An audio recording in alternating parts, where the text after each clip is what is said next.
In this video, I'll be breaking down the hidden forces that shape our world and how you can use them to your advantage.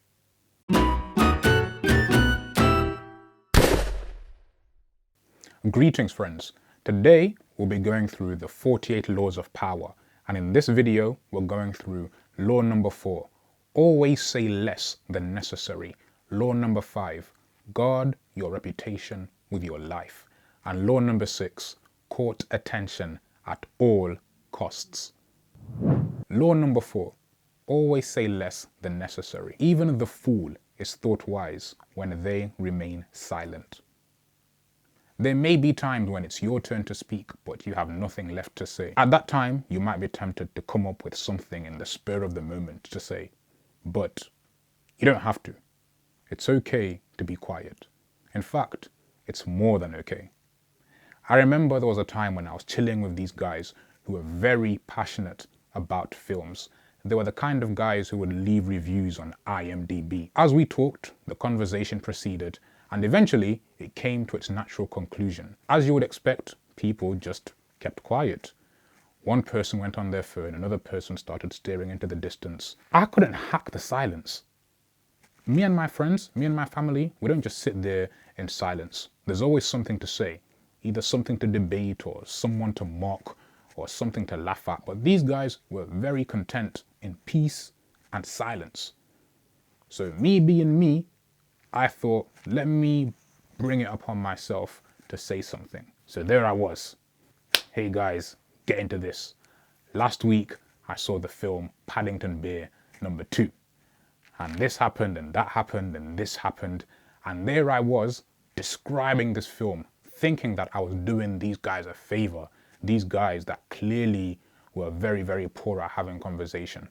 But by the end of that, it turns out that I had achieved the opposite.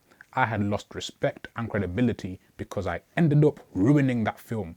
My spiel was filled with so many spoilers that these guys were genuinely annoyed at me. Silence is often interpreted as something to be feared, something awkward, something uncomfortable. It's only awkward and uncomfortable if you make it uncomfortable. It's a huge display of power to be able to sit there, to be able to relax and enjoy a good silence. And it's so obvious when people speak just for the sake of avoiding a silence. What they're saying doesn't have any substance because they're not actually speaking for a reason. The only reason they're speaking is to avoid a silence. And people can tell when you're speaking for that reason. Make sure that your words have a premium.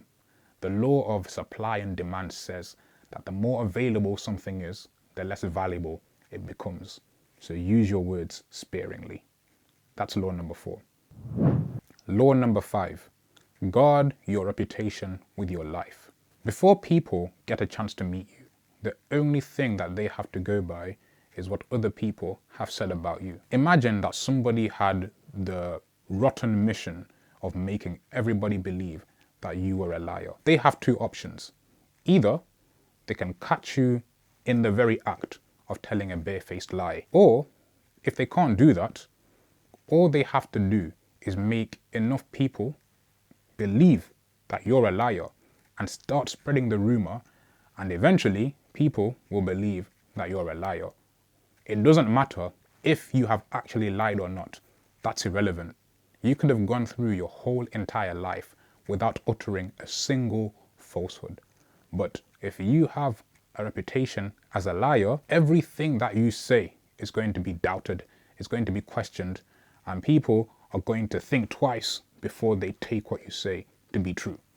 Make sure that your first impression is a solid first impression.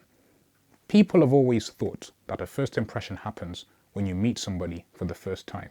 But strictly speaking, that's not true.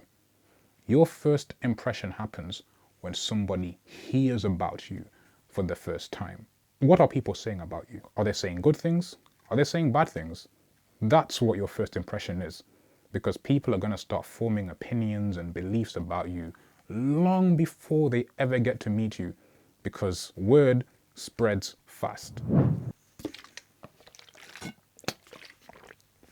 Law number 6, court attention at all costs. At first glance, this doesn't look like a law of power, but rather a law of weakness, because nobody likes an attention seeker. But if you read the chapter, what the chapter is actually saying is avoid becoming irrelevant. Think about brand sponsorships.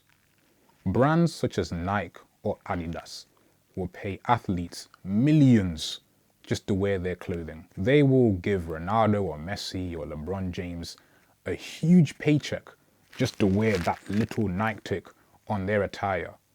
Why are they doing this? Because they know the attention of the world is on such people.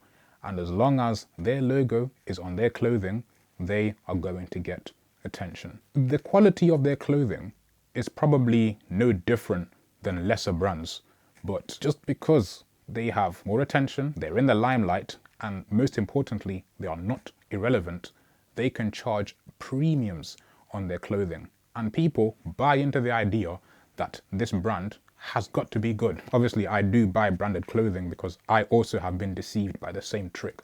But if you think about it deeply, is Nike really superior at making clothes than Umbro? They're both made in a sweatshop. The only thing that Nike has done better is to make itself more relevant. It's put itself out there. Just like the big brands out there, you also need to make sure that you do not become irrelevant. Don't lay low. Don't be low key. I mean, you can do if you want to, but if you have something that you want to show, if you have a talent, if you want to raise awareness about something, then it's no good being undercover. You could be very good at something. You could be exceptional. You could even be world class. But if you don't have any attention, then you're just as good as the person down the road who is an amateur and who doesn't have any skill whatsoever. That's law number 4, law number 5, and law number 6. Join me next week for the next 3 laws. If you enjoyed this video, click on this playlist right here and you'll see me breaking down a bunch of other laws that you can learn from. Until then, see you next time.